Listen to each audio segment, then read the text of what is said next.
নমস্কার, আমি Surajit. Social tips and এডিটের ভিডিওতে আপনাদের প্রত্যেককে স্বাগত। এর আগের দিন আমি যে একটা ভিডিও তৈরি করেছিলাম, যেটাতে আমি বলেছিলাম যে ইউটিউবে আপনি নিজের ইউটিউব চ্যানেলটায় কীভাবে একটা ব্র্যান্ড তৈরি করবেন। তো সেখানে আমি বলেছিলাম যে নেক্সট ভিডিওতে আমি মার্কেটিং সম্বন্ধেও কিছু জিনিস বলবো, যেখানে আপনার হয়তো কিছু ভিউয়ার্স বাড়তে পারে। তো এইটা নিয়ে আজকে আমাদের পার্ট। কীভাবে আপনি আপনার ইউটিউব চ্যানেলটাকে মানুষের কাছে আরও অ্যাট্রাকটিভ করে তুলবেন। তো এই সমস্ত নিয়ে ছোটোখাটো কিছু টিপস। তো চলুন ইন্ট্রো পর্বটা শেষে মেন আলোচনাতে আসা যাক।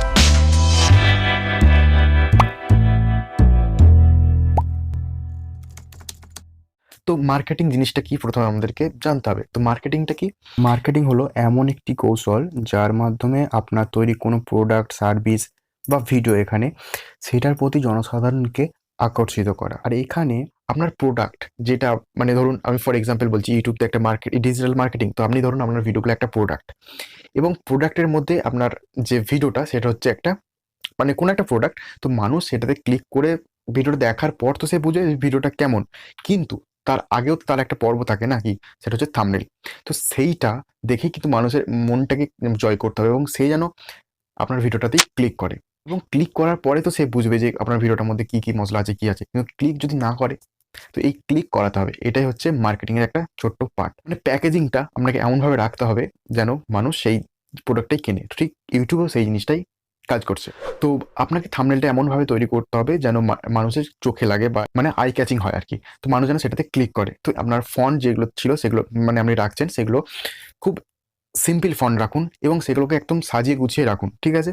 এবং আপনার যে থাম্বনেল হবে তার ব্যাকগ্রাউন্ডটা সিম্পল রাখুন, এবং কালার কম্বিনেশনগুলো এমনভাবে তৈরি করুন যেন মানুষের দৃষ্টিকে আকর্ষণ করে, কিন্তু চোখে যেন রিফ্লেক্ট না করে, ঠিক আছে? তো এরকমভাবে আপনাকে কালার কম্বিনেশন তৈরি করতে হবে। হতে পারে সেটা যে কালারগুলো আপনি ফন্ট তৈরি লিখছেন সেগুলো হচ্ছে হাইলাইট কালার হতে পারে, বিভিন্ন রকম ইয়েলো বা রেড, বা ব্যাকগ্রাউন্ডটা যেন সিম্পল থাকে। তো এরকমভাবে একটা কম্বিনেশন আপনাকে নিজেকে তৈরি করে দেখতে হবে আগে কেমন লাগছে। এবার আপনি যদি ফেমাস একজন ব্যক্তি হন, তো আপনি সেই আপনার থাম্বনেলে কিন্তু ফেস ইউজ করতে পারেন। আমি সবসময় রিকমেন্ড করি যে ফেস যেন আপনি ইউজ করেন, যেমনটা আমি আমার থাম্বনেলগুলোতে ইউজ করেছি। এতে কি হয়, মানুষের মানে আরও ট্রাস্ট বেড়ে যায় সেই থাম্বনেলটার প্রতি, এবং ক্লিকটা মানুষ বেশি তাড়াতাড়ি করে, এবং আপনি যখন পরিচিত হয়ে যান তো মানুষ অবশ্যই সেইটা ক্লিক করবে। এরপর আপনাকে যেটা বলবো সেটা হচ্ছে আপলোডিং টাইম। তো ইউটিউবে ভিডিও আপলোড করার একটা নির্দিষ্ট কিন্তু টাইম আছে, সেটা নিয়ে আমি অলরেডি ভিডিও বানিয়েছি। তো সেইটা আপনি দেখে ভিডিও আপলোড করতে পারেন, বা আপনার যদি মনে হয়েছে যে না আমি আমার নিজস্ব মতন ইউজ করব, তো আপনি যদি ক্রিয়েটর স্টুডিওতে যান দেখতে পাবেন যে কোন টাইমে আপনার ভিউয়ার্সটা বেশি অ্যাক্টিভ, তো আপনি সেই সময়তে কিন্তু ভিডিও আপলোড করতে পারেন। অনেকে বলে যে ভিডিও আপলোডিং টাইমটা অত ম্যাটার করে না, কিন্তু সত্যি তাই করে। কেননা ধরুন আপনি এমন সময় একটা ভিডিওতে আপলোড করছেন যেখানে কোনো দর্শক নেই, বা রাত্রির দিকে আপনি আপলোড করছেন। তো এতে কি হয়, সিটিআর অনেকটা কিন্তু লো হয়ে যায়। তো যার কারণে মানে ভিডিওটা অনেকটা কি হয়, ডাউন হয়ে যায়। এছাড়া আরেকটা আপলোডিং টাইমের কথা বলবো, যেখানে ধরুন ধরুন কোনো ট্রেন্ডিং ওকেশন বা ইভেন্টস আছে, সেই সম্বন্ধে আপনি ভিডিও তৈরি করতে পারেন। এতে কি হবে, সেই টাইটেল এবং ট্যাগসগুলো অনেকটা সার্চেবল হয়ে থাকে। মানে ধরুন আজকে কারোর জন্মদিন, তো আপনি মানে ধরুন আমার টপিকটা এরকম, আপনি ওনাকে নিয়ে ভিডিও বানাতে পারেন। কারোর ধরুন স্বাধীনতা দিবস, তো আপনি সেই স্বাধীনতা দিবস নিয়ে ভিডিও তৈরি করতে পারেন। তো এরকম করে কিন্তু আপনি অনেক কিছু ভিউয়ার্সকে আনতে পারেন। তো এরপরে যে ট্রিক্সটার কথা বলবো সেটা হচ্ছে যে সোশ্যাল মিডিয়াতে আপনি পোস্টার ডিজাইন করুন। সেটা যেখানেই হোক না কেন, ইউটিউবে হোক, ইউটিউবে টাইমলাইনে পোস্টার হোক, ফেসবুকে হোক বা ইনস্টাগ্রামে হোক, সেখানে পোস্টার ডিজাইন করুন। এবং পোস্টারগুলো কীরকম টপিকের হবে, ধরুন কারোর জন্মদিন, ধরুন আপনার দর্শক ইন্ডিয়াতে এবং বাংলাদেশে। তো বাংলাদেশে যখন স্বাধীনতা দিবস হবে, তো সেটাকে নিয়ে আপনাকে, যদি আপনি ইন্ডিয়ান ইউটিউবার হন, সেটাকে নিয়ে আপনাকে পোস্ট করতে হবে। এবং আপনি যদি একজন বাংলাদেশি মানুষ হন, তো ইন্ডিয়ার যখন স্বাধীনতা দিবস হবে, বা অন্যান্য যে মহাপুরুষদের যখন জন্মদিন হবে, বিভিন্ন রকম মানে মহান পুরুষদের মানে জন্মদিন থাকে আর কি, তো সেই সব সমস্ত নিয়ে কিন্তু আপনাকে পোস্ট তৈরি করতে হবে। এতে কি হয়, মানুষের আবেগকে আপনি কানেক্ট করতে পারবেন। তো এতে কি হয়, আপনার প্রতি অনেক, মানে যে দেশেরই হোক না কেন, তাদের ভালোবাসাটা বেড়ে যাবে। তো এইভাবে আপনি আপনার কিন্তু ভিউয়ার্সদেরকে খুশি রাখতে পারেন, এবং আপনার ইউটিউব চ্যানেলটাও কিন্তু গ্রো করতে পারেন। এরপর যে ট্রিক্সটার কথা বলবো সেটা হচ্ছে একদম অর্গানিক মার্কেটিং এর উপর আপনি কাজ করুন। অর্গানিক দুটো জিনিস হয়, একটা হচ্ছে অর্গানিক মার্কেটিং এবং একটা হচ্ছে পেড মার্কেটিং। পেড মার্কেটিং করলে যেগুলো পয়সা দিয়ে আপনি ধরুন বুস্ট করছেন, বা আপনি অ্যাডসেন্সের ইউজ করছেন, সেখানে আপনি অ্যাডভার্টাইজ দিচ্ছেন, সেগুলো হচ্ছে পেড। আর কিন্তু এতে কি হয়, অনেক সময় আপনি ভিউয়ার্স পেয়ে গেলেও, বা অনেক সময় সাবস্ক্রাইবার পেয়ে গেলেও, কিন্তু পরবর্তীকালে কিন্তু আপনার মানে ভিডিওগুলো অনেক সময় ডাউন হয়ে যেতে পারে, কারণ তাদের সবসময় ইন্টারেস্টটা থাকে না। তো সবসময় চেষ্টা করুন যে অর্গানিক ভিউজ নিয়ে আসতে, অর্গানিক মার্কেটিং করতে।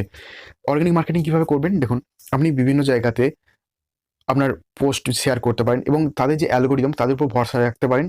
একসময় না একসময় আপনি কিন্তু ঠিক বুস্ট পেয়ে যাবেন, এবং নিজের ভিডিওকে কিন্তু ইমপ্রুভ করতে হবে। নিজের সব যে জিনিসগুলো আছে, টাইটেল থেকে শুরু করে এসইও থেকে শুরু করে, এই জিনিসগুলো যদি আপনি আস্তে আস্তে ইমপ্রুভ করেন, তো তাহলে কি হবে, আপনার যে ভিউয়ার্সে তাদেরও মনটাকে আপনি জয় করতে পারবেন। তো তারা অটোমেটিক্যালি কিন্তু আপনার ভিডিওটা দেখতে থাকবে। আপনি টপিক ভালো করবেন।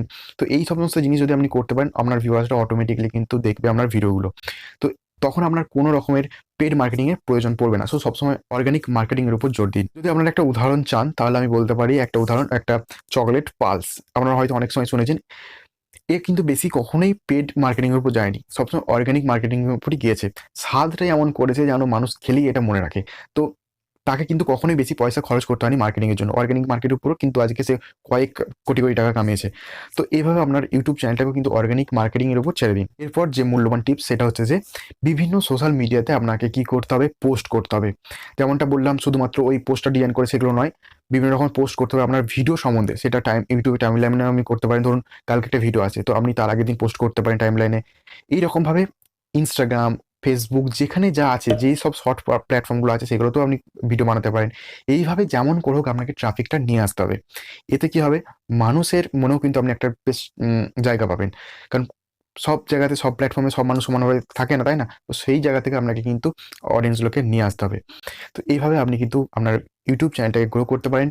একটা অর্গানিক মার্কেটিং এর উপর কাজ করতে পারেন। এই ছিল ভিডিও। যদি নতুন কিছু শিখে থাকেন অবশ্যই সাবস্ক্রাইব করবেন। দেখা হচ্ছে পরবর্তী ভিডিওতে। ততক্ষণ অবধি নিজেকে সুরক্ষিত রাখুন, ভালো থাকুন। Good bye.